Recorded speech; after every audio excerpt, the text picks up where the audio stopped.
Fahisham, things which may interest. Whatever, okay?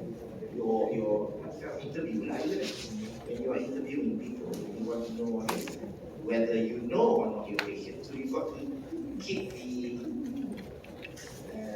examiner interest of you, interested in that. Whatever you're going to present, okay? Make sure that you're presenting with a good English prowess kind of. Whatever you want to do, okay? I don't mind, but you're supposed to be having a good opening statement, okay? Like, this is after an interesting case of a 5-year-old child with a background history of cerebral palsy. Sort of when you are telling people, it's not like the stage didactic. Only things, okay? Please, the other thing is make sure you list down the problems, isn't it? Because when you're listing out the problems, you've got to regurgitate, meaning that you know the information on the patient. It's not just purely clerking style. It's not purely clerking style. Because once you clerk the patient, you should be able to list out the problems. For example, I just give an example, asthma, isn't it? Easier is asthma. So I want to know about the background, whether the patient has got what type of asthma, isn't it? Asthma severity, persistent or intermittent. B, I want to know whether what problems is coming here. Maybe coming here for acute exacerbation. How bad is the exacerbation? Moderate exacerbation, how about?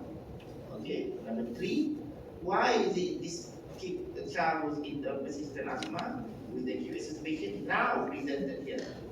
Maybe you want to say there's a poor control, isn't it? C, D, why is it poor control? Maybe because of non-compliance. So in essence, when you are going to tidy up everything, you may want to say this is a 5-year-old child who basically the background history of mild persistent asthma was basically on prophylaxis, now presenting with moderate exacerbation, acute exacerbation of bronchial asthma with the problems of non-compliance, and his symptoms is poorly controlled as a result of some other social factors, for example, like exposing to the father of smokers, etc. You get what I mean? I just want to illustrate. So when you are putting everything, the jigsaw of the history, it might be related to the social history. It might be related to your findings in the growth chart. It might be related to whatever the information that you have. So the key here is you understand the whole issue and also regurgitate those information. Yes?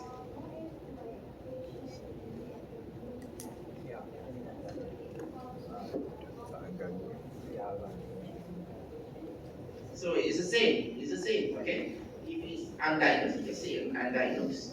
So it doesn't need that, but you can say that you are suspecting that he's probably with the history that I've got, he probably has got some, mild or moderate persistent, because you also have to go back through the time on the question or queries or symptoms he possessed prior to presentation. You understand? So you just might just say what you want to say, but obviously you've got to have evidence. And the key of the evidence is by history itself. Whatever the history that you go beyond or before that, you've got to ask them. Yes, the key here is the patient comes in with a situation, but there's also some other key problems that you have to go back and also document those things. Okay? So, any question here?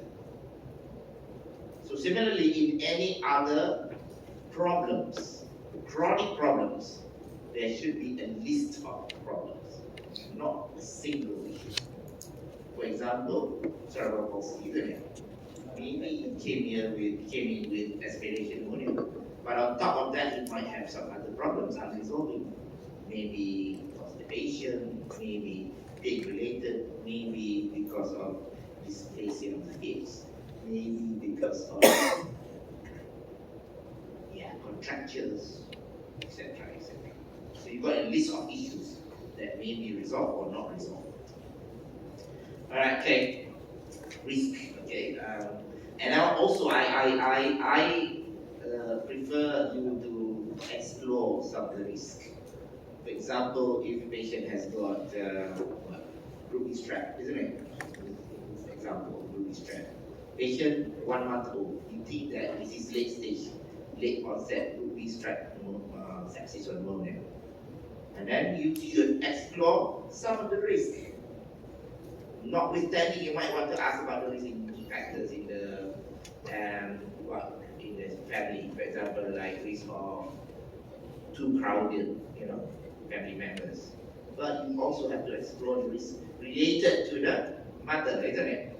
For example, mother could be positive on hydrogen swab, prolonged rupture of membrane, maternal pyrexia, antibiotic use, previous history of GBS in the urine, chorioamnionitis. If you want to explore, you've got a lot more to explore. So thinking about that, you have to explore that risk, because if you're taking that history, you want to highlight those risks related to it. You get, I don't know whether you all. Okay. Okay, question. Any question? If you are coming from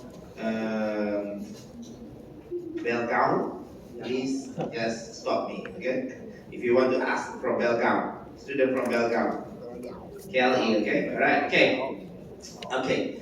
And similarly, when you are highlighting as well, and this is, I'm not going to just only quickly, okay? This is, we are going for short cases. Long case, I'm not going to do. Differentials, okay? Make sure when you ask questions, you got to ask dissecting the differentials, okay? Because for example, like if you have a child with bronchiolitis, you also want to ask whether it's pneumonia or not, isn't it? You also want to ask whether this is other features, for example, like maybe aspiration, maybe foreign bodies, isn't it? Maybe. Okay, so you got to ask for that differential, because I mean, like whatever the examiner asking you, you're going to be able to rebut using the points that you're taking from the history. All right. Impact of the disease. This is more related to those. Some of the patient, if you're lucky, you're gonna get some easy patient. For example, bronchiolitis, asthma. Asthma is easy, but then if you're not doing well, you're gonna fail. Okay, I say already. Okay? So asthma is easy, but you're supposed to be doing well. If you have bronchiolitis, it's easy. Then it's easy. But on top of that, you might have a chronic patient. And this chronic patient, for example, right, nephrotic syndrome, isn't it? Prolonged history, relapses, leukemia survival, prolonged, isn't it? Cerebral palsy, prolonged, cardiac problem, prolonged problems. Okay, and these are the genuine contenders for the exam. Because they're stable. They're stable, isn't it? They're stable. Thalassemia, stable. Hemophilia, stable. But they are going to come for the exam because they're stable. And hence, impact of the disease or treatment to the patient. What has the disease impacting the patient? You have to highlight. You can't really be saying, okay, there's only one single disease, okay? For example, hemophilia, okay? Hemophilia. One of the common presentation is hematrosis. When they have hematrosis, what happened to them? Are they wheelchair bound? Yeah, probably. Isn't it? Can they play? Can they mix up? Do they have to change their lifestyle? Do they have to play just play games? Can they play football? Nope. Do they sleep well? So that impact of the disease or treatment, for example, if nephrotic lah, you give steroid kan? What happened to them? Do they get depressed? What happened to them? Do they have some other side effect related to the treatment modality? So you have to highlight that. So nephrotic maybe do they have pushing, isn't it? Yeah, as a result of that treatment. So you have to highlight those things.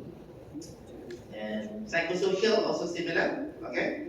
But I think psychosocial will be adolescent issue here, okay? Because when you see an adolescent, you have to explore more related to whatever there, okay? Sexuality, peers, activities, and etc.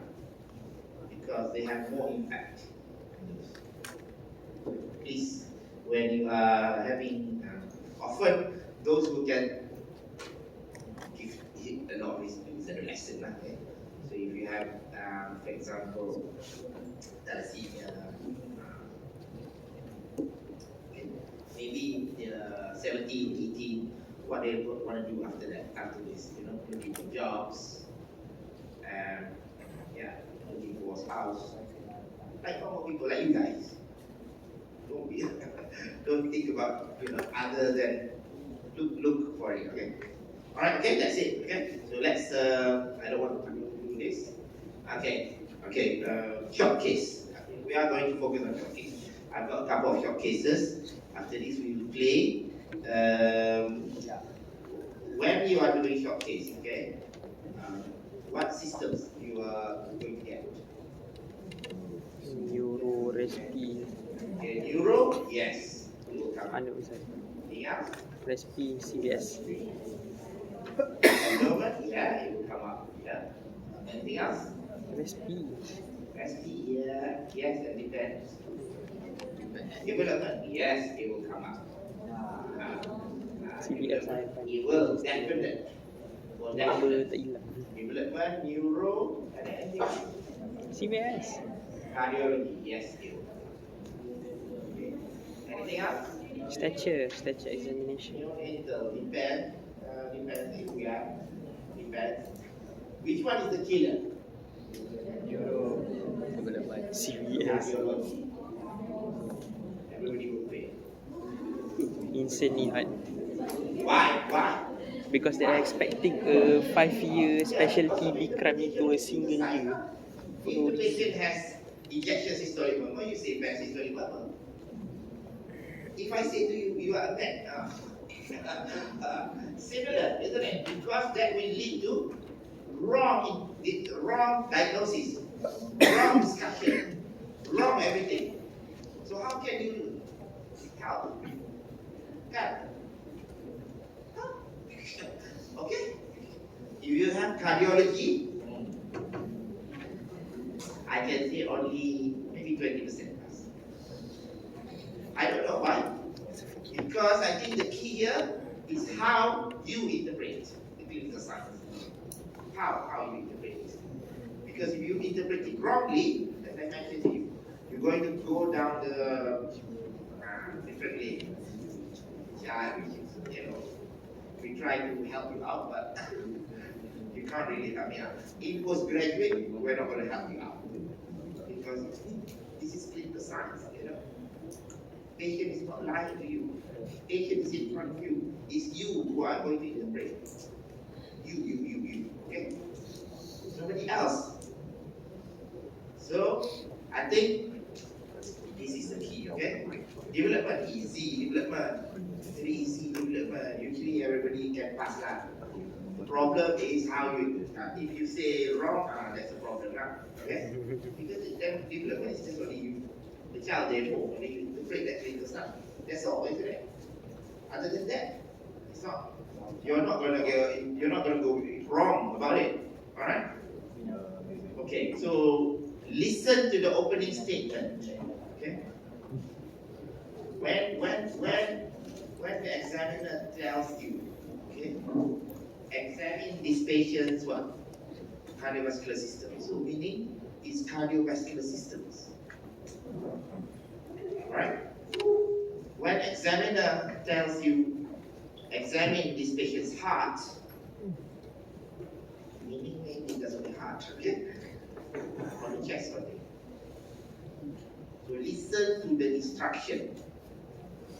And the examiner may give you an instruction, for example, this patient is not able to walk. Please examine him. So what I mean, like, if you're not, if you're clueless, and you think that you don't know which systems they're targeting on, so you just ask, okay, would you like me to examine the neurology? Or would you like me to examine the cerebral? Whatever, okay? If you're not clear. But if you're clear, that's fine, you go ahead. Okay? Similarly, when the examiner says examine the patient's heart, if you're not clear, would you like me to start with hands? Okay. Clarify what the examiner wants you to do. Okay? Because the examiner will give you a statement, and that statement will relate to which systems you're going to do. Not walking, maybe neurology. Not walking, maybe there's only lower limb, isn't it? Maybe cellular, maybe anything here. Or this patient has got a was referred by the GP with heart murmur. Please examine him. Or this patient was found to be diagnosed by the GP, and the GP was concerned. He referred to you. Please examine him. So whatever the statement that you're going to be given is going to be standard for everybody. And this is where you ought to define what you're going to do. Right? Okay. Number 2, observe, observe, and observe. What does it mean by this? Please make sure you observe the patient. What the patient is doing. Is the patient is nourished or not? Does the patient have cyanosis or not? Look on the patient, around the patient. On the patient though, the patient may be well nourished, syndromic, cyanosis. Around the patient, does the patient have what? Nebulizer? Does he have a wheelchair? Does he have what? Anything else, isn't it? Tracheostomy tube, isn't it? So look around the patient as well. See the patient and around the patient to give you a clue. If the patient is on what? Blood transfusion. It is thalassemia, right? So look around the patient as well. Don't discard all these things. Okay? Patient has got what? Saturation probe. Saturation. Maybe saturation is 90%. Is the patient diagnosed or not? So you can say straight away, you know, when you detect all the abnormality. So you know, okay, if the patient has got saturation of 90%, maybe this is cardiac, maybe this is what I'm going to look at. Okay? Observe. Please observe. Similarly, when you're doing development, you can see the behavior of the child. The child walking towards the mom. Is he interacting well or not? Does he just in his own world? Does he play with different toys? Does he works or not? Okay, so many things can be done by mistake. Alright? Show that you know. Okay, show you meaning a correct technique, as I mentioned earlier on. This must be correct. Examination must be correct. For example, when you're doing the what you call knee-jerk laughter, how are you guys doing? I ask you guys, how you guys are doing it? Is it? So make sure that I don't do 90. Okay. When you are lying, make sure you are about 130. Don't just go to 90. That can be very weak. So just make sure that the patient this line, relax, and about 130, 120, something like that. And you do it, okay? If you cannot, show that you do. Gendrazik lah kan? Okay? Gendrazik maneuver. Yeah. You need to show. You cannot perform, okay, and what am I doing here?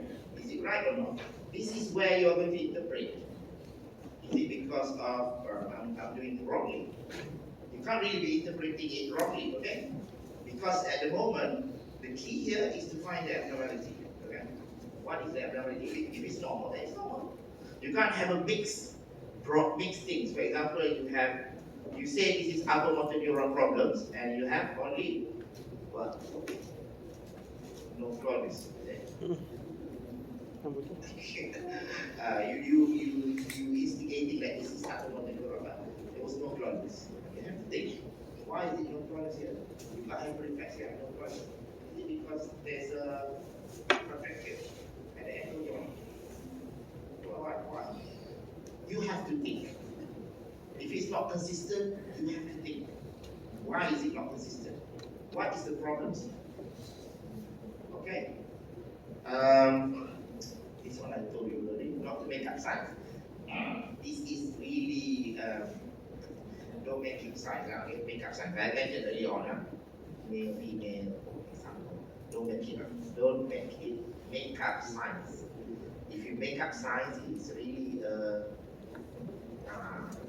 sinful error, okay? Nobody is going. If you don't know, just say no. Right? If you don't do, you haven't done, I should have done. Say for example, if you do CBS and you haven't done the Apex. Sorry, I should have done Apex. Let's say that, but I did not perform. Just say. Rather than you say, oh, I've done it, but you haven't done it, but you say Apex is the examiner is watching you like a hawk. Okay? So don't ever make up signs.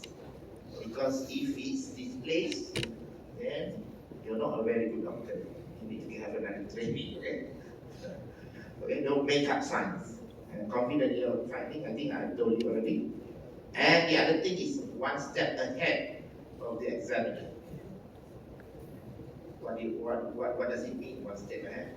Is that whenever you found an abnormality, you are one step ahead. Okay, for example, hepatomegaly, causes of hepatomegaly. Straight away, isn't it? Or how am I going to do it after this? What am I going to do in terms of investigation? What are the differentials here? One step ahead of the examiner.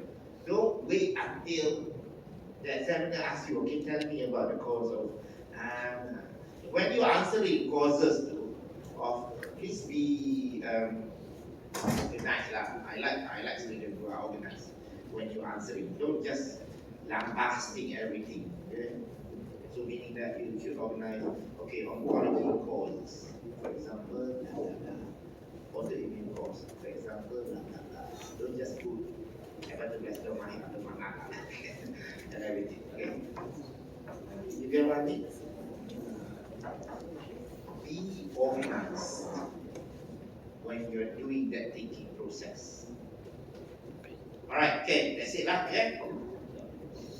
Let's watch YouTube. I think I took it from you. I think you can watch it. But the key here, which I want you to do, is watch this until finish. How should we improve in terms of our approach to the short cases? That's what I want. Okay?